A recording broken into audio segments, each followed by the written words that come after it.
So there are phones that are big, there are phones that are wide, there are phones that have a 21:9 aspect ratio. Yes, cinema display, 4K. I'm talking about the Xperia one from Sony. Let's do some gaming. So the brand new Sony Xperia 1 is finally here. It was announced at MWC.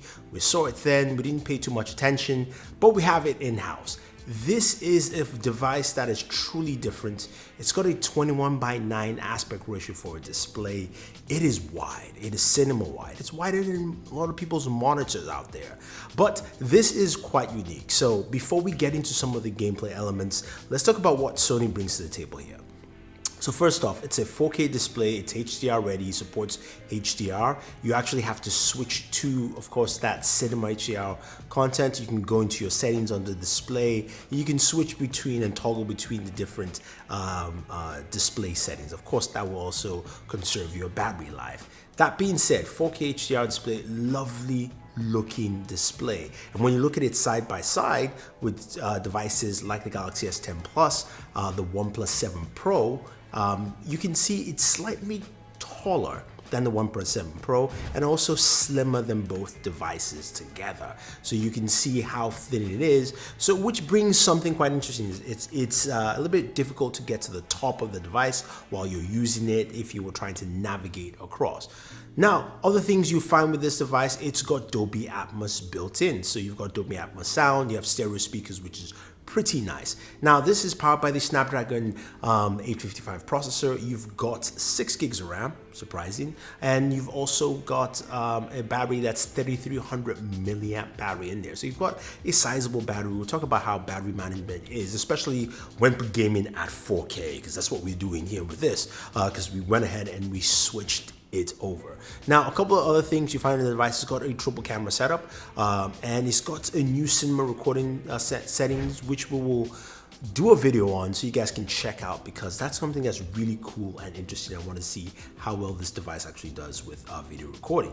Now, there is no headphone jack at all, but you do have Dolby Atmos, you've got stereo speakers. So we're going to hear all that. We're going to jump into gaming. We're going to play a couple of games. We'll give you our heat temperatures, letting you know what we've gotten from this, and we'll be playing a few for you to see here. So let's go ahead and get into some gameplay.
So the first thing you notice is that almost every game automatically went to 21:9 aspect ratio.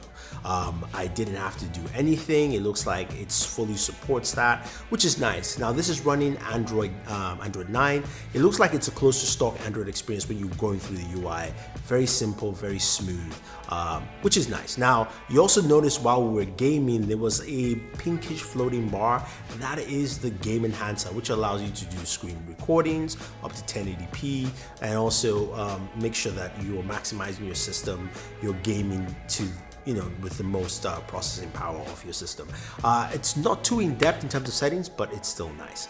Now, the games themselves, they all ran really well. When we played Fortnite, we played PUBG, we played Asphalt 9, and even all the games like Real Racing 3, those handled well and ran really good. Real Racing 3 was the only game that didn't expand all the way to 21:9.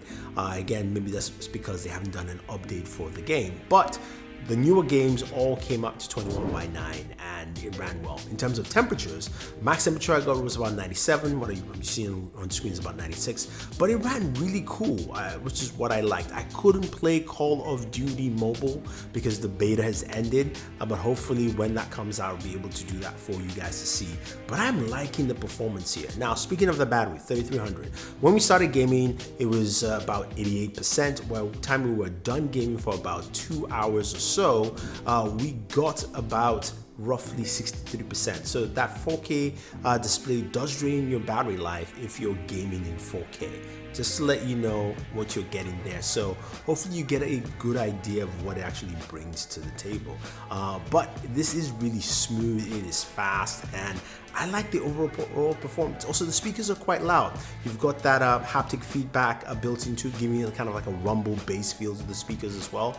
And I think a lot of people will definitely like what Sony has brought to the table. Now, the only downside is this device is pretty pricey.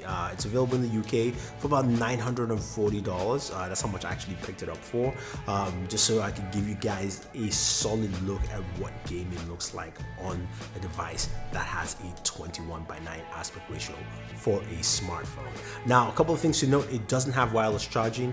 It does have fast charging built into USB Type-C, which you have there, and it also has it has a very streamlined feel to it, which is something that I've not seen in the Sony device in a while. So I do like that. But for 21:9 4K gaming on the Xperia 1, it's solid. Now guys, if you have any questions or any comments, let me know. Otherwise, don't forget to like and share this video, favorite this video, subscribe to the channel, smash that subscribe button, hit the notification bell, and always enjoy your entertainment. And yeah, we're heading to E3, so stay tuned for lots of cool content from there.